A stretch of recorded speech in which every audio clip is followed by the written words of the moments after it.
The Phantom Apprentice is the best episode that Clone Wars has had to offer in its entire run. It is by far the most exciting and has the best lightsaber fight in all of new Star Wars. That's right. The lightsaber fight between Rey, Finn, and Kylo doesn't compare. The lightsaber fight in The Rise of Skywalker between Rey and Kylo doesn't compare, even though it was interesting and it was visually good to look at.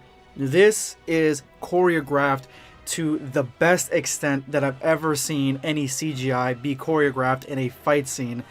This is the pinnacle of CGI Star Wars, of computer generated Star Wars, because the fight scene itself is completely motion captured and it shows in detail the exact differences between the fighting style of Ahsoka and the fighting style of Maul, coupled with the fact that the entire episode was seemingly cinematic in scope.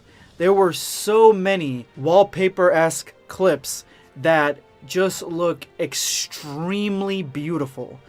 This is an episode for the ages. It really is. It is the glue that holds the Clone Wars animated series to Revenge of the Sith. A glue that I, personally for me, never thought we'd actually get to. I never thought it'd actually happen. And I definitely didn't think it would happen this good. It's got the weighted drama that really is pushing the series forward to the last two episodes where we're going to get to Order 66.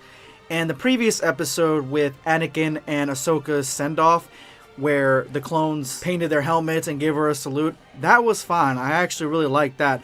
That was the highlight of the previous episode, but this entire episode, it has so many Easter eggs, so many nods to the prequels, and so many nods to the sequels. Actually, there were some shots that looked straight from The Last Jedi. The shots from The Last Jedi flow so well into prequel space. The whole asking her to join him, everything along those lines, it just looks so well done. And again, this is the pinnacle of Star Wars. This lays the groundwork for the future, and it feels like it's a story that's necessary to tell. That's the most important part. It feels extremely necessary. And there is a moment in The Mandalorian where the Night of 1,000 Tears is mentioned of Mandalore, where gunships destroyed Mandalorians. And I think that's what we're about to see in the next episode. We're about to see Order 66 kill off the Mandalorian warriors and occupy forcefully Mandalore. And I cannot wait for the next episode. This was an accomplishment.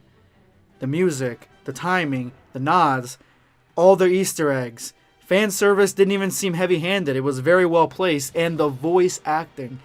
The voice acting was phenomenal. On a completely different level. Ahsoka was great as always. I love this version of Ahsoka. I love her voice. I love it. But Darth Maul, his plot, everything about him, the connection between him and Ahsoka, everything surrounding that was all very well done. It was a story that gives more depth to not only Ahsoka but Maul, but Maul's voice acting and acting in general, just music to my ears. His voice is so iconic as Maul now. It's as iconic to me and intimidating to me as Darth Vader's voice.